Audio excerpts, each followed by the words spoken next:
What if I told you there's a place so sacred, so far beyond our comprehension, that even the bravest apostle was forbidden to speak about what he saw there? A place where the words of human language simply cannot reach, where the secrets of the universe were revealed to a man who then had to carry the weight of silence for the rest of his life. Paul, the same man who faced prisons, shipwrecks, persecutions, and imminent death without hesitation, fell silent before what he witnessed in the third heaven. What could be so extraordinary, so overwhelming, that even someone with Paul's eloquence was not permitted to share? And more importantly, why was this indescribable experience necessary to shape Christianity as we know it today? If you want to unravel the deepest mysteries of faith and understand what really happened in that divine encounter that forever transformed Paul's mission, subscribe to the channel right now. Because what you're about to discover will shake your certainties about heaven, about divine revelations, and about the limits of human experience with the sacred. Imagine for a moment that you're living your life normally when suddenly you're ripped from physical reality and transported to a completely different dimension. It's not a dream, it's not imagination, it's real, tangible, overwhelming. You're conscious of everything, but at the same time nothing makes sense in the terms you know. The colors aren't colors as you see them, the sounds aren't sounds as you hear them, and what you witness defies all logic you've built throughout your life. Now imagine that when you return, when you come back to the world of mortals, they tell you that you can't tell anything about what you saw. Nothing. Not a word. Not a whisper. How would you live carrying that secret? How would it change everything in you? This was exactly Paul's reality. In 2 Corinthians chapter 12, he opens a tiny window into an experience he himself says is indescribable. He speaks of a man, and many scholars agree he's speaking of himself in the third person, who was caught up to the third heaven. Third heaven. Think about it. Not the first, not the second, but the third. And have you ever wondered why there would be three heavens? What does this mean in ancient cosmology? Why did Paul choose these specific words? Because every word matters, every detail carries profound weight. And when we understand the context, when we dive into the first-century Jewish mindset, everything begins to make sense in a chilling way. In ancient Jewish cosmological vision, the universe was divided into layers. The first heaven was the atmospheric sky, the one we see when we look up, where clouds float and birds fly. The second heaven was the starry sky, cosmic space where the stars reside, the planets, all the vastness of the physical universe we know. But the third heaven, the third heaven was something completely different. It was God's dwelling place. The Holy of Holies on a cosmic scale. The point where the divine dwells in its fullness, where God's presence is not filtered, not mediated, not attenuated by physical reality. It's pure, direct, absolute. And Paul was taken there. But here's what has truly intrigued scholars for centuries. Paul doesn't know if it was in the body or out of the body. He himself admits his ignorance about the mechanisms of this experience. Was it an actual physical journey where his material body crossed dimensions? Was it a spiritual ecstasy where his soul was temporarily separated? Was it a prophetic vision so intense that it transcended the boundaries between the material and spiritual? Paul doesn't know. And if Paul himself, who lived the experience, can't categorize it, how could we? This tells us something crucial about the nature of divine encounters. They defy our categories, explode our frameworks of understanding, operate on a frequency that our analytical mind simply cannot fully process. And then we arrive at the beating heart of the mystery. Paul heard unspeakable words. Words that are not lawful for man to utter. Think about the gravity of this. It's not that Paul chose not to tell. It's not that he thought it better to keep the secret for strategic reasons. He was forbidden. The revelations he received were so sacred, so far beyond human capacity to understand or handle, that speaking about them would be a profanation. Have you ever stopped to consider what could be so sacred that not even an apostle inspired by the Holy Spirit was permitted to share? What kind of knowledge about God, about spiritual reality, about the divine plan for humanity would be considered too dangerous or too sacred for human words? There are several fascinating theories. Some scholars suggest Paul saw aspects of God's nature that would reveal too much about mysteries that must remain veiled until the end of times. Others propose he witnessed future events so specific and detailed that revealing them would alter the natural course of redemption history. Some believe Paul experienced divine glory in its unfiltered form, that same glory that not even Moses could see completely without dying, and that describing such an experience would be impossible because human language was created to describe earthly realities, not celestial ones. But here's what we know for certain: this experience was not an empty privilege or a purposeless spiritual curiosity. Look at Paul's life after this event. Look at his writings, his theology, his inexplicable courage in the face of sufferings that would break any normal person. When he speaks about future glory in Romans, when he describes the hope we have in Christ, when he declares that the sufferings of the present time are not worthy to be compared with the glory that will be revealed, do you think he's just repeating doctrine? No. He's speaking as someone who saw. Someone who was there. Someone who knows, not by blind faith, but by direct experience, that there is something extraordinarily more real and more glorious waiting on the other side of this temporary life. When Paul writes to the Philippians that to die is gain, that to depart and be with Christ is incomparably better, he's not being dramatic or using rhetorical hyperbole. He's being absolutely literal. He saw a glimpse of what it means to be in the full presence of God, and compared to that reality, everything in this world, even the best human experiences, pales like shadows before the noonday sun. And this changes everything. It changes how he faces persecution. It changes how he endures beatings, imprisonments, shipwrecks. It changes how he can write letters of profound joy while chained in Roman dungeons. Because he knows. He saw. And nothing here can compete with that. But there's an even more intriguing and often overlooked aspect of this narrative. Right after mentioning his experience in the third heaven, Paul speaks about a thorn in the flesh. An affliction, a messenger of Satan to buffet him. And he explicitly connects these two realities. Why would God allow someone who just had the highest possible spiritual experience to be immediately tormented by a physical or spiritual affliction? Paul gives us the answer: so that he would not be exalted. So that the greatness of the revelations would not make him proud, arrogant, unbearable. Here's a profound truth about how God works. Extraordinary revelation is always balanced with extraordinary humility. Spiritual privilege comes accompanied by responsibility and often by suffering. God is not interested in creating spiritual superstars who glory in their mystical experiences. He is forming useful vessels, humble servants, reliable witnesses. And Paul needed that thorn as much as he needed that revelation. One without the other would have created a dangerous imbalance. Revelation without humility produces spiritual arrogance. Humility without revelation can produce doubt and insecurity. But together, they formed the most effective apostle Christianity has ever known. And think about the impact this had on his apostolic authority. When Paul defended his apostleship against false teachers who questioned his credentials, when he needed to establish that he had genuine authority to teach and guide the churches, this third heaven experience was there as an unshakable foundation. He wasn't inventing theology. He wasn't philosophizing about God from human speculations. He had been there. He saw things that ancient prophets desired to see. He heard words that angels probably desire to fully comprehend.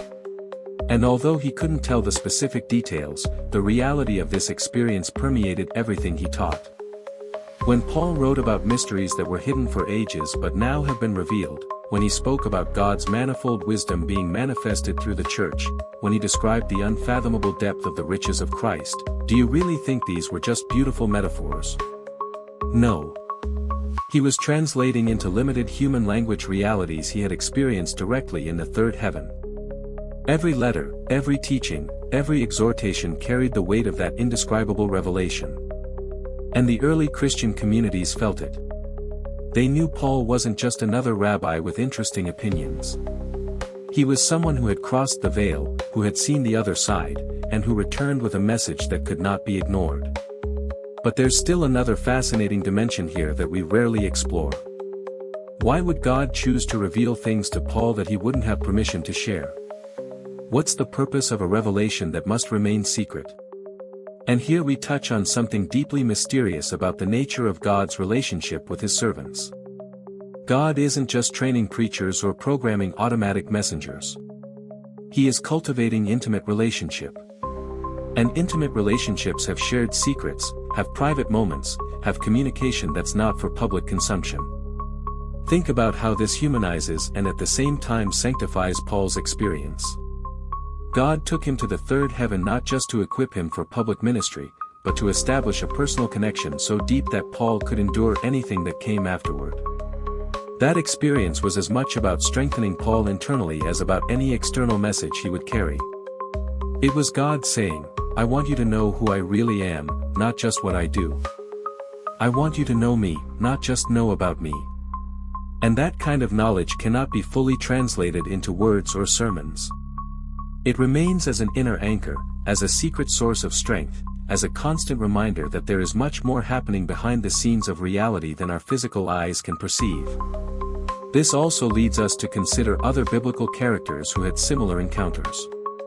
Moses on Mount Sinai, who returned with his face shining so much that people couldn't look directly at him. Isaiah in the temple, who saw the glory of the Lord and was completely undone, declaring himself impure and unworthy. Ezekiel with his extraordinary visions of cherubim, wheels within wheels, mobile celestial thrones that defied all logical description.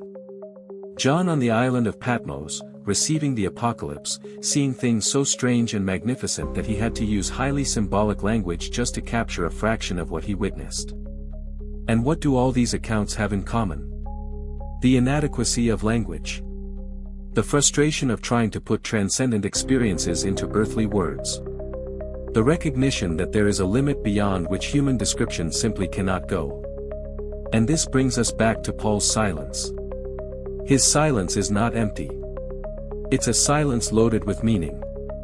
It's the silence of someone who knows there is more, much more, than can be said. It's the silence of someone who carries secrets of the universe in his heart.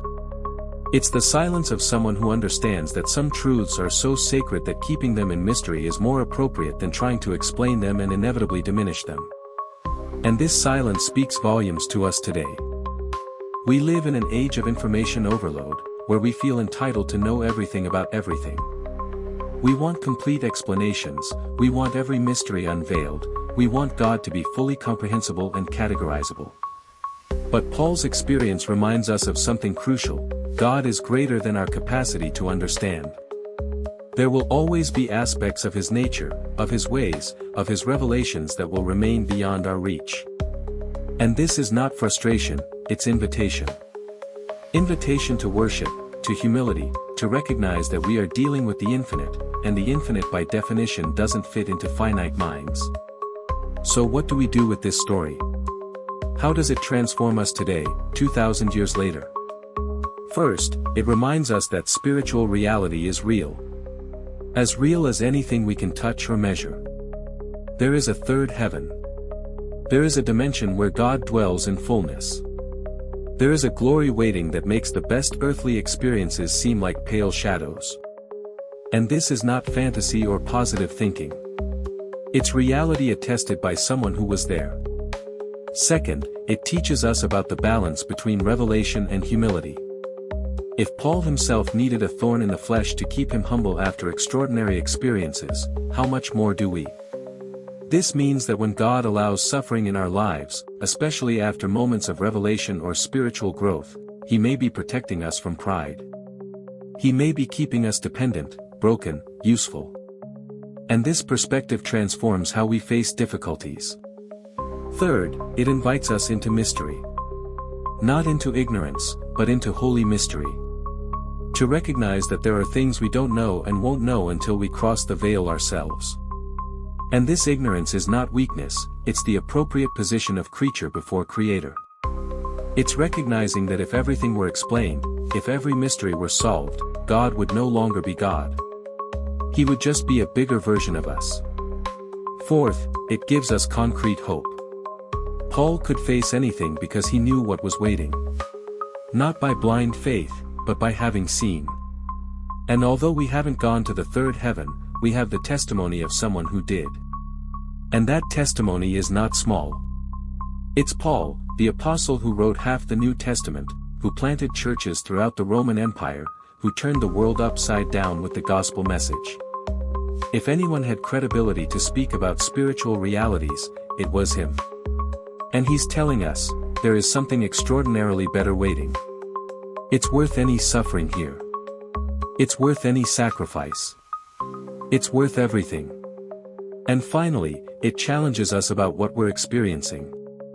If Paul had to be forbidden from speaking about what he saw because it was unspeakable, what experiences of God are we having that don't even need to be forbidden because they're so superficial they're barely worth mentioning? Are we content with a faith so domesticated, so controllable, so explainable that it never leaves us speechless? Paul was left speechless. Isaiah was left speechless. Ezekiel struggled with words. John had to use bizarre symbols because normal words didn't work. And us? Do we have all the answers ready, all the explanations arranged, all the doctrines organized in perfect systems? Maybe we're missing something. Maybe we desperately need encounters with God that leave us speechless, that destroy our categories, that force us to recognize we know far less than we think. The third heaven still exists. The full presence of God is still there, beyond the veil. And one day, if you belong to Christ, you will go too. Not as a temporary visitor like Paul, but as a permanent resident. You will see what Paul saw and more. You will hear what Paul heard and beyond. And on that day, all your unanswered questions, all the unexplained sufferings, all the pains you carried here will make perfect sense in the light of that glory. Or more likely, you won't even remember to ask the questions because you'll be so consumed by the magnificence of what you're experiencing that nothing else will matter. But until that day comes, we live by faith. Faith informed by Paul's testimony. Faith strengthened by the promise that what awaits us is indescribable but absolutely real. Faith that enables us to say as Paul said, the sufferings of the present time are not worthy to be compared with the glory that will be revealed. And this is not denial of reality or naive optimism. It's heavenly perspective. It's the vision of someone who knows this life is not all that exists. It's the courage of someone who saw the end of the story and knows it's absolutely worth getting there. So as you live your days, as you face your challenges, as you carry your pains and celebrate your victories, remember the third heaven. Remember that there is a reality beyond this one, more real than this one, waiting. Remember that Paul was there and returned transformed. And let that knowledge transform you too. Let it shape how you face difficulties. Let it influence your priorities. Let it give you courage to live radically for Christ because you truly know deeply in your spirit, that there is something incomparably better waiting on the other side. And if this journey through the mysteries of the third heaven touched something deep in you, if it awakened hunger for more revelations about the hidden truths of faith, then don't let this transformation stop here. Subscribe to the channel right now because we're only beginning to unveil the deepest and most transformative secrets of Scripture. Every video is a door to mysteries that can completely revolutionize your understanding of God, of yourself, and of the eternal purpose that unites everything. And you don't want to miss the next mystery that could change your life forever. The knowledge Paul kept in silence was too sacred for words, but there are countless other revelations waiting to transform you. Join us. Subscribe. And prepare to never see your faith the same way again.